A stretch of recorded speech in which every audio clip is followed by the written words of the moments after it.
ನಮಸ್ಕಾರ, ನೀವು ನೋಡ್ತಾ ಇದ್ದೀರಾ ಏಷ್ಯಾನೆಟ್ ಸುವರ್ಣ ನ್ಯೂಸ್. ನಾನು ವೀಣಾ ಪೂಜಾರಿ. ಜಾತಕ ಫಲ ಕಾರ್ಯಕ್ರಮಕ್ಕೆ ತಮ್ಮೆಲ್ಲರಿಗೂ ಆತ್ಮೀಯವಾದ ಸ್ವಾಗತ. ಇವತ್ತಿನ ದಿನ ವಿಶೇಷತೆ ಏನು, ಜೊತೆಗೆ 12 ರಾಶಿಯ ಫಲಾಫಲ ಏನು ಅನ್ನೋದನ್ನು ತಿಳಿದುಕೊಳ್ಳೋಣ. ಇದರ ಜೊತೆಗೆ ವೀಕ್ಷಕರು ಕಳಿಸಿರುವಂತಹ ಸಂದೇಶ, ಆ ಸಂದೇಶದಲ್ಲಿ ಏನಿದೆ, ಅದಕ್ಕೇನು ಪರಿಹಾರ, ಇದನ್ನು ತಿಳ್ಕೊಳ್ಳೋಣ. ಇದೆಲ್ಲದರ ಬಗ್ಗೆ ಮಾಹಿತಿಯನ್ನು ಕೊಡ್ತಾರೆ ಪ್ರಾಜ್ಞರಾದಂತಹ ಶ್ರೀಕಂಠ ಶಾಸ್ತ್ರಿಯವರು. ಶಾಸ್ತ್ರಿಗಳೇ ನಮಸ್ಕಾರ, ಕಾರ್ಯಕ್ರಮಕ್ಕೆ ಸ್ವಾಗತ. ನಮಸ್ಕಾರಗಳು. ಶಾಸ್ತ್ರಿಗಳೇ, ಇವತ್ತಿನ ದಿನ ವಿಶೇಷತೆಯನ್ನು ಮೊದಲಿಗೆ ನಮ್ಮ ವೀಕ್ಷಕರಿಗೆ ತಿಳಿಸ್ಕೊಡೋದಾದರೆ. ಶ್ರೀ ಗುರುಭ್ಯೋ ನಮಃ. ಹರಿ ಓಂ. ಮೂರ್ತಿತ್ವೇ ಪರಿಕಲ್ಪಿತ ಶಶಿಭರತೋ ವರ್ತ್ಮ ಪುನರ್ಜನ್ಮನ ಮಾತ್ಮೇತ್ಯಾತ್ಮವಿದಾಂ ಕೃತುಶ್ಚ ಯಚತಾಂ ಭರತ ಅಮರಜ್ಯೋತಿಷಾಂ ಲೋಕಾನಾಂ ಪ್ರಳಯೋದ್ಭವ ಸ್ಥಿತಿ ವಿಭಶ್ಚಾನೇಕಧಾಯ ಶ್ರಿತೌ ವಾಚನ್ನ ಸದ್ದದಾತ್ಮನೇಕ ಕೃಣಃ ತ್ರೈಲೋಕ್ಯ ದೀಪೋರ್ವಿಹಿ. ಸಮಸ್ತ ವೀಕ್ಷಕರಿಗೆ ಶುಭೋದಯ, ಶುಭ ಬೆಳಗು. ಈ ದಿನದ ಸಂದೇಶಗಳನ್ನು ಪರಿಶೀಲಿಸುವ ಪೂರ್ವದಲ್ಲಿ ಹೊತ್ತಿನ ಪಂಚಾಂಗವನ್ನು ಗಮನಿಸಿಕೊಳ್ಳೋಣ. ಶ್ರೀ ಕ್ರೋಧಿನಾಮ ಸಂವತ್ಸರ, ದಕ್ಷಿಣಾಯನ ಶರದೃತು, ಕಾರ್ತೀಕ ಮಾಸ, ಕೃಷ್ಣ ಪಕ್ಷವಾಗಿದೆ. ಈ ದಿವಸ ಸೋಮವಾರವಾಗಿರತಕ್ಕಂಥದ್ದು, ತೃತೀಯ ತಿಥಿ, ಮೃಗಶಿರ ನಕ್ಷತ್ರ. ಈ ದಿವಸ ಕಾರ್ತೀಕ ಸೋಮವಾರ, ಬಹಳ ಪ್ರಶಸ್ತವಾದ ಒಂದು ಕಾಲ ಇದೆ. ತೃತೀಯ ತಿಥಿ ಹೌದು, ಮೃಗಶಿರ ನಕ್ಷತ್ರ, ಹೀಗೆ ಒಂದು ಒಳ್ಳೆ ಶುಭ ಕಾರ್ಯಗಳಿಗೆ ಬಹಳ ಚೆನ್ನಾಗಿದೆ ಮತ್ತು ಶುಭ ಚಿಂತನೆಗೆ ಉತ್ತಮವಾದ ಕಾಲ ಈ ದಿವಸ. ಕಾರಣ ಏನಪ್ಪ ಅಂದರೆ, ಕನಕದಾಸರ ಜಯಂತಿ ಈ ದಿವಸ. ಕನಕ ಅವರ ಹೆಸರಿನಲ್ಲೇ ಬಂಗಾರ ಇದೆ.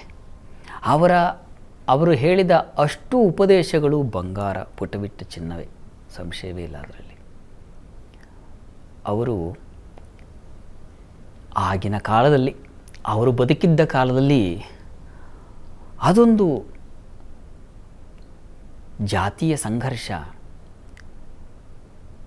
ಕುರುಬರ ಜಾತಿಯಲ್ಲಿ ಹುಟ್ಟಿದಂಥವರು ಕನಕದಾಸರು. ಆದರೆ ಆ ಸಮೂಹವನ್ನೆಲ್ಲ ಉದ್ಧಾರ ಮಾಡಿದ ಮಹಾ ಮಹಿಮರು ಅವರು. ಅವರಲ್ಲಿ ಹರಿ ಹೇಗೆ ನೆಲೆ ನಿಂತ ಅನ್ನಲಿಕ್ಕೆ ಅವರ ಕೃತಿಗಳೇ ಸಾಕ್ಷಿಯಾಗಿದ್ದಾವೆ. ಒಂದೊಂದು ವಿಚಾರವೂ ಉಪನಿಷತ್ ಸಮವಾಗಿದೆ, ಕನಕೋಪನಿಷತ್ ಅಂತ ಹೇಳಬಹುದು, ಅಷ್ಟು ಚೆನ್ನಾಗಿದೆ. ಇದು ಸೂಚಿಸುತ್ತೆ ನಾವು ಎಲ್ಲಿ ಜನ್ಮನಾ ಜಾಯತೆ ಶೂದ್ರ ಅಂತ. ಜನ್ಮದಿಂದ ನಾವೆಲ್ಲ ಮನುಷ್ಯರು ಶೂದ್ರರೇ, ಆದರೆ ಅವನ ಚಿಂತನೆಗಳಿಂದ ಅವನು ಉತ್ತಮನಾಗ್ತಾನೆ ಅಂತ ಕನಕದಾಸರು ಅದನ್ನು ತೋರಿಸಿದಂಥವರು. ವ್ಯಾಸರಾಯರ ಕೃಪೆ ಅವರಿಗಿತ್ತು. ಅವರ ಅನುಗ್ರಹದಿಂದಾಗಿ ಕನಕದಾಸರು ದಿವ್ಯ ಚಿಂತನಶೀಲರಾದರು. ಅವರ ಒಂದೊಂದು ಪದ್ಯಗಳು ಕೂಡ ಎಂಥ ಮಾರ್ಗದರ್ಶಿ ಪದ್ಯಗಳಾಗಿದ್ದಾವೆ, ನೆನೆಸಿಕೊಳ್ಳಬೇಕು. ಹರಿಯ ಕುರಿತಾದ ಅವರ ಪರಮಭಕ್ತಿ ನಿಮ್ಮೆಲ್ಲರಿಗೂ ಗೊತ್ತಿದೆ. ಬಹಳ ಪ್ರಸಿದ್ಧವಾದ ಗೀತೆ, ತೊರೆದು ಜೀವಿಸಬಹುದೇ ಹರಿ ನಿನ್ನ ಚರಣಗಳ ಅಂತ. ಎಷ್ಟು ತಾದಾತ್ಮ್ಯತೆಯಿಂದ ಕೂಡಿದೆ ಆ ಭಕ್ತಿಗೀತೆ, ಎಷ್ಟು ಭಾವ ಪರವಶತೆಯನ್ನು ತಂದುಕೊಡುತ್ತೆ. ಇದು ಕನಕದಾಸರಲ್ಲಿ ಎಷ್ಟರ ಮಟ್ಟಿಗೆ ಅದು ನೆಲೆಯಾಗಿತ್ತು ಅನ್ನೋದು ಗೊತ್ತಾಗುತ್ತೆ. ಅವರ ಹೃದಯದಲ್ಲಿ ಶ್ರೀಹರಿಯ ಹೊರತಾಗಿ ಮತ್ತೊಂದು ವಸ್ತುವಿಗೆ, ಮತ್ತೊಂದು ಚಿಂತನೆಗೆ ಅವಕಾಶವೇ ಇರಲಿಲ್ಲ. ಆ ರೀತಿಯಲ್ಲಿ ಬದುಕಬೇಕು, ಆ ರೀತಿಯಲ್ಲಿ ಭಕ್ತಿ ಇರಬೇಕು ಅನ್ನೋದನ್ನು ಕನಕದಾಸರು ತೋರಿಸ್ಕೊಟ್ಟಂಥವ್ರು. ನಮ್ಮ ಸಮಾಜದಲ್ಲೇ ಇದ್ದಂಥ ಅಂಕು ಡೊಂಕುಗಳನ್ನೆಲ್ಲ ತಿದ್ದಿ, ಕುಲವೆಂದು ಹೊಡೆದಾಡದಿರಿ, ನಿಮ್ಮ ಕುಲದ ನೆಲೆಯನೇನಾದರೂ ಬಲ್ಲಿರಾ ಅಂತ ಅವರು ಹೇಳಿ ಚಡಿಯೇಟನ್ನು ಕೊಟ್ಟಂಥವರು ಮಾತಿನಲ್ಲಿ, ಅವರ ಪದ್ಯಗಳಲ್ಲಿ. ಭಗವಂತನಿಗೆ ಅವನ ಆರಾಧನೆಗೆ ಯಾವ ಕುಲ ಬೇಕು? ಅವನು ಜಾತಿ ಕೇಳ್ಕೊಂಡೇನು ಬರೋದಿಲ್ಲ. ನಿಮ್ಮ ಭಕ್ತಿ, ಶ್ರದ್ಧೆ, ಪ್ರೀತಿಗಳು ಎಲ್ಲಿದ್ದಾವೆ ಅಲ್ಲಿ ಭಗವಂತ ನೆಲೆಸಿರ್ತಾನೆ. ಇದನ್ನು ಆಗಿನ ಕಾಲದಲ್ಲೇ ಅವರು ತೋರಿಸಿಕೊಟ್ಟಂಥ ಮಹನೀಯರು. ಅವರ ಜನ್ಮ ದಿವಸ ಈ ದಿವಸ, ಕನಿಷ್ಠ ಪಕ್ಷ ಈ ದಿವಸ ನಾವು ಆರಾಧನೆಗಳು ಅಂತಂದುಬಿಟ್ರೆ ಎಲ್ಲ ವೈಭವವಾಗಿ ಮಾಡೋದು ನಮಗೆ ಗೊತ್ತಿದೆ. ಆದರೆ ಆ ಎಲ್ಲ ತತ್ವಗಳನ್ನು ಬಿಟ್ಟೇ ಬಿಡ್ತೀವಿ ನಾವು. ಹೀಗಾಗಿ ಕನಕದಾಸರ ಪದ್ಯಗಳನ್ನು ಒಂದು ಸಲ ಸ್ಮರಣೆ ಮಾಡಿಕೊಂಡ್ರೂ ಸಾಕಾಗುತ್ತೆ ನಮ್ಮ ಬದುಕಿನ ದಾರಿಯನ್ನು ಸರಿಪಡಿಸ್ಕೊಳ್ಳಿಕ್ಕೆ. ಎಷ್ಟೋ ಮಾರ್ಗದರ್ಶನ ಮಾಡಿದ್ದಾರೆ. ಒಬ್ಬ ಮಗ ಹೇಗಿರಬೇಕು, ಹೆಂಡತಿ ಹೇಗಿರಬೇಕು, ತಾಯಿಯಾದವಳು ಹೇಗಿರಬೇಕು, ಗುರುವಾದವನು ಹೇಗಿರಬೇಕು, ಸಮಾಜದಲ್ಲಿ ನಮ್ಮ ಔಚಿತ್ಯ ಏನು, ಹೀಗೆ ಪ್ರತಿಯೊಂದು ವರ್ಗಕ್ಕೂ ಕೂಡ ಅವರು ಮಹಾ ಮಾರ್ಗದರ್ಶನ ಮಾಡಿದ್ದಾರೆ. ಅವರ ಪದ್ಯಗಳೆಲ್ಲ ಮಹಾದೀಪಗಳು. ಕಾರ್ತೀಕ ಮಾಸದಲ್ಲಿ ಶಿವನ ಸನ್ನಿಧಾನದಲ್ಲಿ ಹಚ್ಚತಕ್ಕಂಥ ದೀಪಗಳು ಬೇರೆ ಅಲ್ಲ, ಕನಕದಾಸರ ಪದ್ಯ ದೀಪಗಳು ಬೇರೆ ಅಲ್ಲ. ಆ ದೀಪವಾದರೂ ಸ್ವಲ್ಪ ಒಂದಷ್ಟು ಭಾಗವಷ್ಟೇ ನಮಗೆ ಬೆಳಕು ಕೊಡುತ್ತೆ. ಶಿವನ ಸನ್ನಿಧಾನದಲ್ಲಿ ಬೆಳಗಿದ ಒಂದು ಪ್ರಣತೆ ಅಷ್ಟನ್ನೇ ತೋರಿಸುತ್ತೆ, ಬೇರೆದ ಕಡೆಗೆ ಅದರ ಪ್ರಭಾವ ಇಲ್ಲ. ಆದರೆ ಕನಕದಾಸರ ಪದ್ಯ ದೀಪ ಯಾವುದಿದೆ ಅದು ನಮ್ಮ ಜೀವನದುದ್ದಕ್ಕೂ ಪ್ರಕಾಶಮಾನವನ್ನು ಸೂಚಿಸ್ತಕ್ಕಂಥ ಪದ್ಯಗಳು, ದೀಪಗಳು. ಹೀಗಾಗಿ ಈ ಕಾರ್ತಿಕ ಮಾಸದಲ್ಲಿ ನೀವು ಶಿವಾರಾಧನೆ ಮಾಡುವ ಜೊತೆಗೆ ಕನಕ ಸ್ಮರಣೆಯನ್ನು, ಕನಕದಾಸರ ಕೃತಿಗಳನ್ನು ಒಂದು ಸಲ ಓದಿಕೊಂಡ್ರೆ, ಕೇಳಿಕೊಂಡ್ರೆ ಬಹುಶಃ ನಮ್ಮ ಬದುಕಿಗೆ ಅದಕ್ಕಿಂತಲೂ ದೊಡ್ಡ ಮಿಗಿಲಾದ ದೀಪ ಮತ್ತೊಂದಿಲ್ಲ ಅಂತ ನನಗನ್ಸುತ್ತೆ. ಆ ಪ್ರಯತ್ನವನ್ನು ಮಾಡೋಣ. ಒಳ್ಳೆಯದಾಗಲಿ. ಸರಿ ಶಾಸ್ತ್ರಿಗಳೇ, ಕಾರ್ತಿಕ ಮಾಸದ ವಿಶೇಷತೆ ಜೊತೆಗೆ ಕನಕದಾಸರ ಜನ್ಮದಿನದ ಪ್ರಯುಕ್ತ ಅವರ ಸಾಧನೆಗಳನ್ನು ಮೆಲುಕು ಹಾಕೋದರ ಮುಖಾಂತರ ಅವರ ಕೃತಿ ಹೇಗೆ ಮಾರ್ಗದರ್ಶನ ಆಗುತ್ತೆ ನಮ್ಮೆಲ್ರಿಗೂ ಅನ್ನೋದನ್ನು ತಿಳಿಸಿದರೆ, ಇನ್ನು ಕಾರ್ಯಕ್ರಮದ ಮುಂದಿನ ಭಾಗ ಸಂದೇಶದ ಕಡೆಗೆ ಗಮನ ಹರಿಸೋದು. ಇವತ್ತಿನ ಮೊದಲ ಸಂದೇಶ ಮಂಡ್ಯದಿಂದ ಪ್ರಶಾಂತ್ ಅವರು ಕಳುಹಿಸಿದ್ದಾರೆ. ಜನ್ಮ ದಿನಾಂಕ 13/5/2005, ಸಮಯ ಬೆಳಿಗ್ಗೆ 5 ಗಂಟೆ. ಶಿಕ್ಷಣ ಮತ್ತು ಆರೋಗ್ಯದ ಬಗ್ಗೆ ತಿಳಿಸಿ ಅಂತ ಪ್ರಶಾಂತ್ ಅವರು ಪ್ರಶ್ನೆಯನ್ನು ಕೇಳ್ತಿದ್ದಾರೆ. ಪ್ರಶಾಂತ್ ಅವರ ಪ್ರಶ್ನೆ ಶಿಕ್ಷಣ, ಆರೋಗ್ಯ ಎರಡು ಪ್ರಶ್ನೆ ಕಳಿಸಿದ್ದಾರೆ. ಜಾತಕ ನೋಡೋಣ.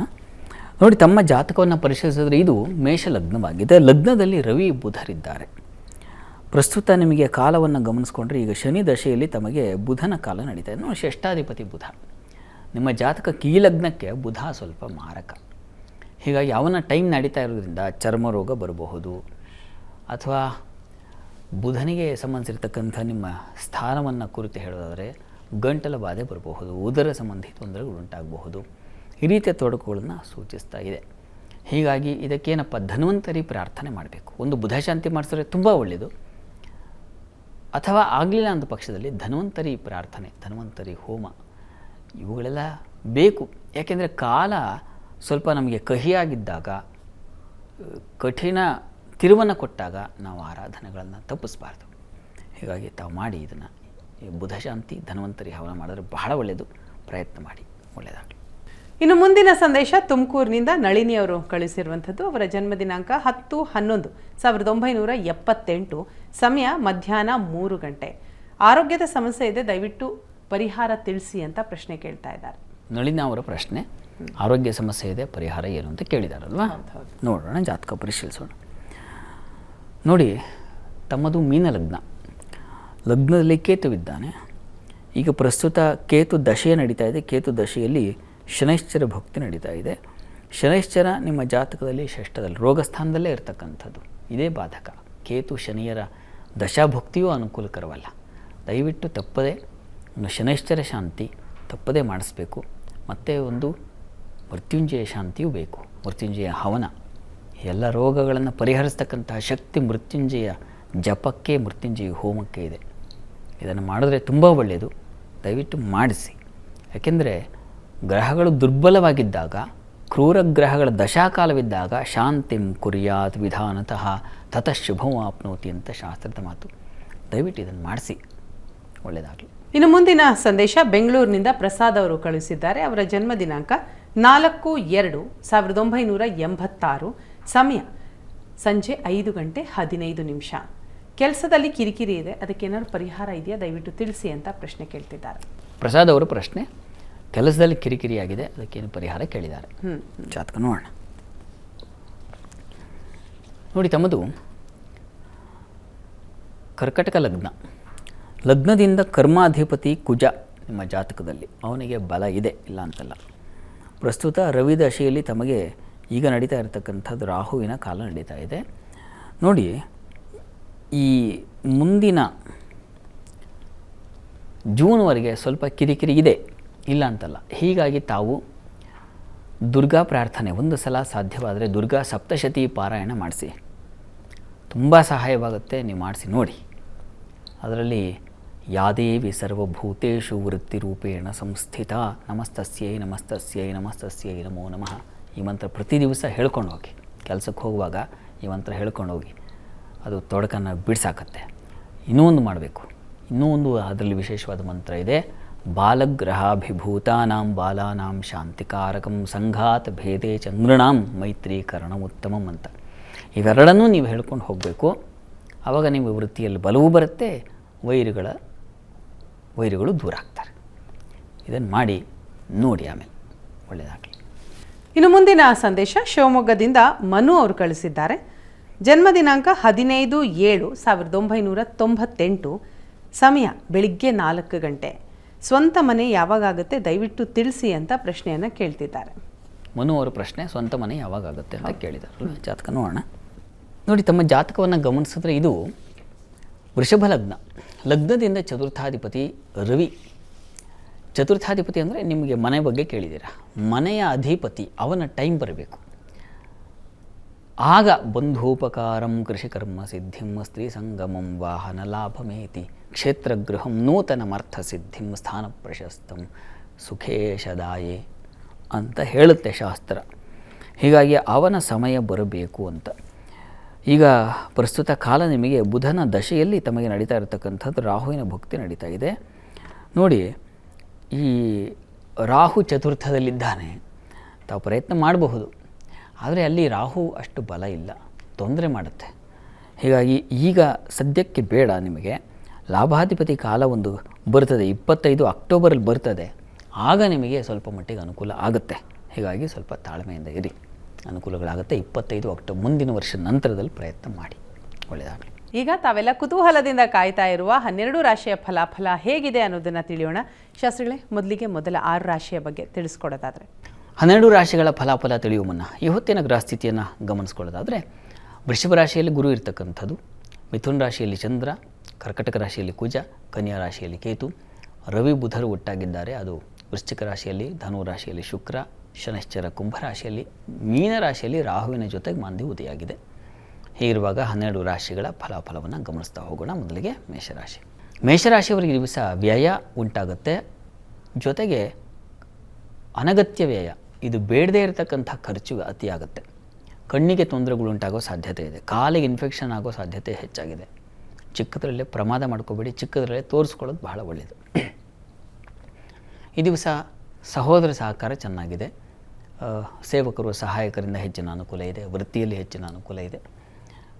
ಮಿಶ್ರವಾಗಿದೆ. ಆರೋಗ್ಯದ ವಿಚಾರದಲ್ಲಿ ತುಂಬ ಎಚ್ಚರ ತಗೊಳ್ಳಿ, ಗಮನ ತಗೋಬೇಕು. ಈ ದಿವಸ ನಾಗಕವಚ ಕೇಳಿಸ್ಕೊಳ್ಳಿ. ವೃಷಭ ರಾಶಿಯವರಿಗೆ ಈ ದಿವಸ ಸುಗ್ರಾಸ ಭೋಜನ, ಕುಟುಂಬದಲ್ಲಿ ಹೆಚ್ಚಿನ ಅನುಕೂಲ, ವಿದ್ಯಾರ್ಥಿಗಳಿಗೆ ಹೆಚ್ಚಿನ ಅನುಕೂಲ, ಹಣಕಾಸಿನ ಒಂದು ಸಮಸ್ಯೆಗಳ ನಿವಾರಣೆ, ಈ ಥರದ್ದೆಲ್ಲ ತುಂಬ ಚೆನ್ನಾಗಿದೆ. ಔಷಧ ವ್ಯಾಪಾರಿಗಳಿಗೆ ಬಹಳ ವಿಶೇಷವಾಗಿದೆ ಈ ದಿವಸ. ನಿಮ್ಮ ಸಂಗಾತಿಯ ಸಹಕಾರ ಇದೆ. ವೈದ್ಯಕೀಯ ಕ್ಷೇತ್ರದಲ್ಲಿ ಇರೋರಿಗೆ ತುಂಬ ಚೆನ್ನಾಗಿದೆ. ಹೆಚ್ಚಿನ ಅನುಕೂಲಗಳಿದ್ದಾವೆ. ಪ್ರಾರ್ಥನೆಗೆ ದಿವಸ ಇಷ್ಟು ದೇವತಾರಾಧನೆ ಮಾಡಿ. ಇನ್ನು ಮಿಥುನ ರಾಶಿ. ಮಿಥುನ ರಾಶಿಯವರಿಗೆ ದಿವಸ ಧನಲಾಭ ಚೆನ್ನಾಗಿದೆ. ಸ್ತ್ರೀಯರಿಗೆ ಹೆಚ್ಚಿನ ಅನುಕೂಲತೆಗಳು, ಸಹಕಾರಗಳು ಸಿಗ್ತಕ್ಕಂಥ ದಿವಸ ಆಗಿದೆ. ವೃತ್ತಿಯಲ್ಲಿ ಸ್ವಲ್ಪ ತೊಡಕಿದೆ. ಈ ದಿವಸ ಒಂಥರ ವಿಷದ ವಾತಾವರಣ, ಅಂದರೆ ಏನೋ ಒಂದು ರೀತಿ ಕಹಿ ಅನಿಸುತ್ತೆ, ಯಾಕೋ ನೆಗೆಟಿವ್ ಅಂತೀವಲ್ಲ, ಆ ರೀತಿಯಲ್ಲಿ ಹೆಚ್ಚಿನ ಭಾಸವಾಗುತ್ತೆ. ವೃತ್ತಿ ಸ್ಥಳದಲ್ಲಿ ಎಚ್ಚರವಾಗಿರಿ. ಇನ್ನು ಸಂಗಾತಿಯ ಸಹಕಾರ ಚೆನ್ನಾಗಿದೆ. ಅನುಕೂಲಗಳು ಇದ್ದಾವೆ, ಯೋಚನೆ ಮಾಡೋದು ಬೇಡ. ವೃತ್ತಿ ಸಂಬಂಧಿ ಕೆಲಸಕ್ಕೆ ಹೋಗೋ ಮುನ್ನ ಒಂದು ದುರ್ಗಾ ಪ್ರಾರ್ಥನೆ ಮಾಡ್ಕೊಂಡು ಹೋಗಿ. ಇನ್ನು ಕರ್ಕಟಕ ರಾಶಿ.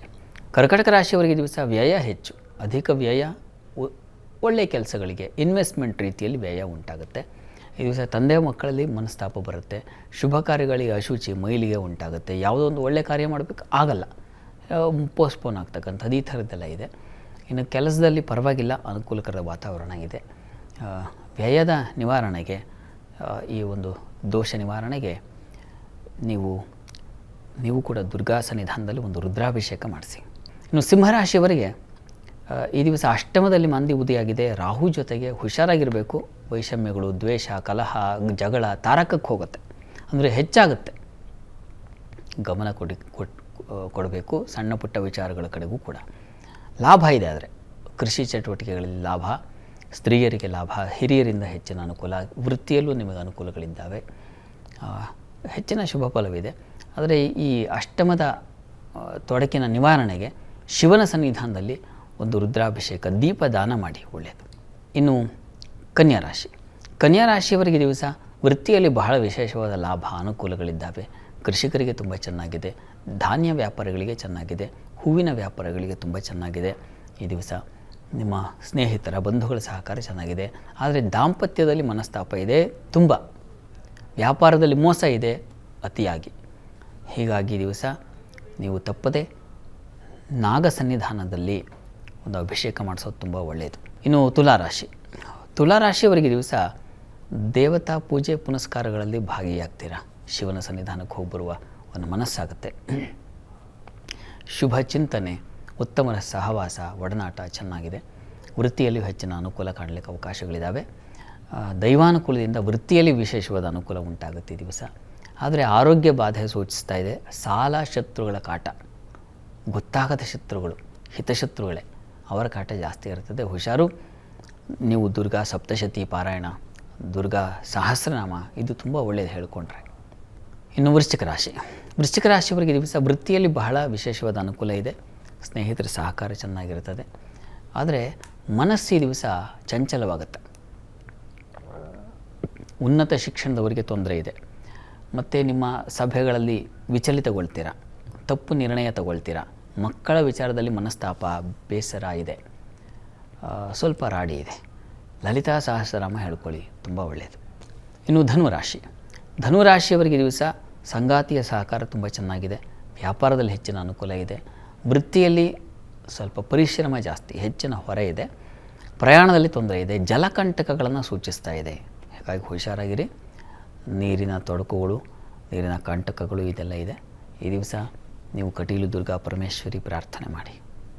ಇನ್ನು ಮಕರ ರಾಶಿಯವರಿಗೆ ಗಂಟಲ ಬಾಧೆ, ಕಿವಿ ಸಂಬಂಧಿ ತೊಂದರೆಗಳನ್ನು ಸೂಚಿಸ್ತಾ ಇದೆ. ವೃತ್ತಿಯಲ್ಲಿ ಪರಿಶ್ರಮ ಇದೆ ನಿಮಗೂ ಕೂಡ. ಸ್ತ್ರೀಯರಿಗೆ ಶತ್ರುಗಳ ಬಾಧೆ, ಸಾಲ ಬಾಧೆ ಸೂಚಿಸ್ತಾ ಇದೆ.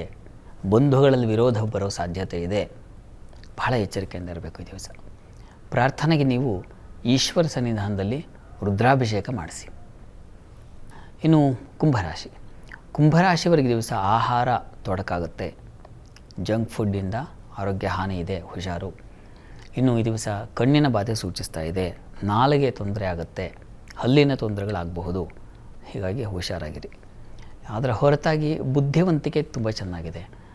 ತುಂಬ ಚೆನ್ನಾಗಿ ಆಲೋಚನಾ ಶಕ್ತಿ ಇದೆ. ಕೆಲಸದಲ್ಲೂ ಹೆಚ್ಚಿನ ಅನುಕೂಲ ಇದೆ. ಉಳಿದ ಹಾಗೆಲ್ಲ ಚೆನ್ನಾಗಿದೆ. ಅನ್ನಪೂರ್ಣೇಶ್ವರಿ ಪ್ರಾರ್ಥನೆ ಮಾಡಿ. ಇನ್ನು ಮೀನರಾಶಿಯವರಿಗೆ ಕಣ್ಣಿನ ಬಾಧೆ ಸೂಚಿಸ್ತಾ ಇದೆ. ತಲೆ ನೋವು, ತಲೆ ಬಾಧೆ ಸೂಚಿಸ್ತಾ ಇದೆ, ಹುಷಾರು. ಉಳಿದ ಹಾಗೆ ಬಂಧುಗಳ ಸಹಕಾರ ಚೆನ್ನಾಗಿದೆ. ಮಿತ್ರರ ಸಹಾಯ ಚೆನ್ನಾಗಿರುತ್ತದೆ. ಪ್ರಯಾಣ ಸೌಖ್ಯ ಚೆನ್ನಾಗಿರುತ್ತೆ. ಕೆಲಸದಲ್ಲೂ ಬಹಳ ವಿಶೇಷವಾಗಿದೆ. ಸ್ತ್ರೀಯರಿಗೆ ಹೆಚ್ಚಿನ ಅನುಕೂಲ ಸೂಚಿಸ್ತಾ ಇದೆ. ಹೆಚ್ಚಿನ ಪಾಲು ಚೆನ್ನಾಗೇ ಇದೆ.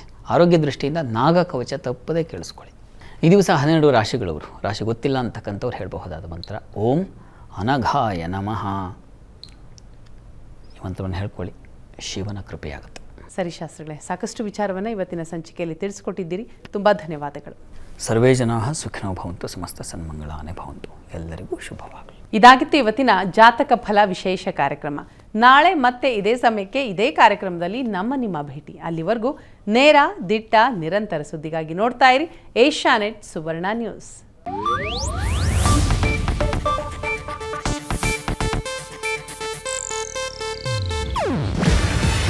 ಇದು ಏಷ್ಯಾನೆಟ್ ನ್ಯೂಸ್ ನೆಟ್ವರ್ಕ್ ಪ್ರಸ್ತುತಿ.